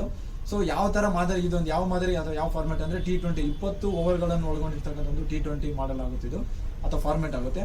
ಆಯೋಜಕರು BCCI. ಸೊ BCCI ಅಂತಕ್ಕಂಥ ಒಂದು ಸಂಸ್ಥೆ, so board of control cricket in India ಅಂತ ಹೇಳ್ಬಿಟ್ಟು, ಇದರ ಒಂದು ಹೆಡ್ ಕ್ವಾರ್ಟರ್ ಮುಂಬೈಲಿದೆ. ಸೊ ಈ ಒಂದು BCCI ಅಂತಕ್ಕಂಥ ಒಂದು ಸಂಸ್ಥೆ IPL ಅನ್ನ ಪ್ರತಿ ವರ್ಷ ಆಯೋಜನೆ ಮಾಡುತ್ತೆ. ಇತ್ತೀಚಿನ ಆವೃತ್ತಿ 2021, ಸೊ ಲಾಸ್ಟ್ ಟೂರ್ನಿಮೆಂಟ್ ಅನ್ನ ನಾವು ನೋಡ್ತಾ ಇದ್ರೆ, ಅಥವಾ ಲಾಸ್ಟ್ ಒಂದು ಎಡಿಷನ್ ಅನ್ನ 2021ರಲ್ಲಿ ಆಗಿದೆ. ಆ ಒಂದು 2021ರ ಚಾಂಪಿಯನ್ ಚೆನ್ನೈ ಸೂಪರ್ ಕಿಂಗ್ಸ್ ಆಗಿದೆ. ಒಟ್ಟು 4 ಬಾರಿ ಪಡ್ಕೊಂಡಿದೆ, 4 ಬಾರಿ ಚಾಂಪಿಯನ್ ಆಗಿದೆ. ಅತಿ ಹೆಚ್ಚು ಬಾರಿ ಚಾಂಪಿಯನ್ ಆಗಿರ್ತಕ್ಕಂಥ IPL ಅಲ್ಲಿ ಅತಿ ಹೆಚ್ಚು ಬಾರಿ ಚಾಂಪಿಯನ್ ಆಗಿದ್ದು ಮುಂಬೈ ಇಂಡಿಯನ್ಸ್ ಆಗುತ್ತೆ, ಒಟ್ಟು 5 ಬಾರಿ ಪಡ್ಕೊಂಡಿದೆ. ಅತಿ ಹೆಚ್ಚು ರನ್ ಪಡೆದವರು IPL ಅಲ್ಲಿ ಅತಿ ಹೆಚ್ಚು ರನ್ ಪಡೆದವರು ವಿರಾಟ್ ಕೊಹ್ಲಿ ಆಗ್ತಾರೆ, 6283 ರನ್ ಪಡೆದಿದ್ದಾರೆ. ಅತಿ ಹೆಚ್ಚು ವಿಕೆಟ್ ಅನ್ನು ಲಸಿತ್ ಮಲಿಂಗ, ಸೊ ಶ್ರೀಲಂಕಾದ ಲಸಿತ್ ಮಲಿಂಗ 170 ವಿಕೆಟ್ ಅನ್ನು IPL ಪಡೆದಿದ್ದಾರೆ.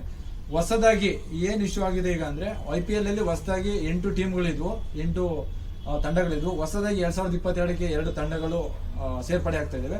ಅದು ತುಂಬಾ ಇಶ್ಯೂ ಅಲ್ಲಿದೆ. ಯಾವ್ಯಾವ್ದಪ್ಪ ಅಂದ್ರೆ ಲಕ್ನೋ ಮತ್ತು ಅಹಮದಾಬಾದ್ ಅಂತಕ್ಕಂಥ 2 ತಂಡಗಳು IPL ಗೆ 2022 ಹೊಸದಾಗಿ 2 ತಂಡಗಳು ಸೇರ್ಪಡೆ ಆಗಿದೆ. ಒಟ್ಟು 10 ತಂಡಗಳು ಈ ಒಂದು 2020 ಒಂದು IPL ಅಲ್ಲಿ ಆಡ್ತಾ ಇದೆ. ಸೊ ಹಂಗಾಗಿ IPL ಬಗ್ಗೆ ತುಂಬಾ ಇಶ್ಯೂ ಆಗ್ತಾ ಇದೆ. ಇದ್ರ ಬಗ್ಗೆ ನೀವು ನೋಡ್ಕೊಳ್ಳಬೇಕಾಗುತ್ತೆ. ಆಯ್ತಣ್ಣ.